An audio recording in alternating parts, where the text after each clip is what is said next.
Hello, welcome to day 2 of my weight loss challenge. ഇന്ന് ഞാൻ morning drink ആയിട്ട് എടുത്തത് ചിയാ സീഡ് വാട്ടറാണ്. ഇത് 1 ടീസ്പൂൺ ചിയാ സീഡ് സോക്ക് ചെയ്തതാണ് കേട്ടോ. അത് കഴിഞ്ഞ് ഒരു 30 മിനിറ്റ് വർക്കൗട്ട് ചെയ്തിട്ടുണ്ട്. ഇന്ന് ഞാൻ ലോവർ ബോഡി ആപ്സ് വർക്കൗട്ടാണ് ചെയ്തിട്ടുള്ളത്. ഇന്ന് ബ്രേക്ക്ഫാസ്റ്റിന് ഒരു സ്റ്റീമഡ് ബനാനയും ചെറുപയറും ആയിരുന്നു കേട്ടോ. അത് കഴിച്ചിട്ടുണ്ട്. പിന്നെ ഇന്ന് ബ്രഞ്ചിന് ഗ്രീൻ ഗ്രേപ്സ് കഴിച്ചു.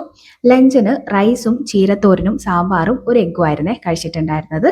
ഞാൻ 100 ഗ്രാം റൈസാണ് എടുക്കുന്നത്. വെയിറ്റ് ലൂസ് ഡയറ്റ് എടുക്കുമ്പോൾ ഞാൻ ഒരിക്കലും റൈസ് കംപ്ലീറ്റ്ലി കട്ട് ചെയ്യാറില്ല, ക്വാണ്ടിറ്റി കുറയ്ക്കുകയാണ് ചെയ്യാറ്. നോർമലി കഴിക്കുന്നതിനേക്കാളും ഒന്നോടൊന്ന് പോർഷൻ കൺട്രോൾ ചെയ്ത് കഴിക്കും.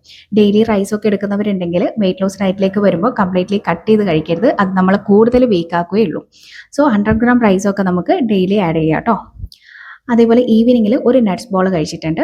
ഡിന്നറിന് ഒരു ചപ്പാത്തിയും 2 എഗ് വൈറ്റും ആണ് കഴിച്ചത്. ഉച്ചയ്ക്ക് ഞാനൊരു ഓൾ എഗ് എടുത്തിട്ടുണ്ടായിരുന്നു, അതുകൊണ്ട് ഇപ്പോൾ 2 എഗ് വൈറ്റും ഒരു ക്യുക്കുംബറും കൂടെ കഴിച്ചിട്ടുണ്ട്. ഇന്ന് ഞാൻ 2 ലിറ്റർ വാട്ടറും കൂടെ കുടിച്ചിട്ടുണ്ട്. അപ്പോൾ ഇന്നത്തെ വീഡിയോ ഇത്രയേ ഉള്ളൂ. നമുക്ക് നാളെ കാണാം. ബൈ.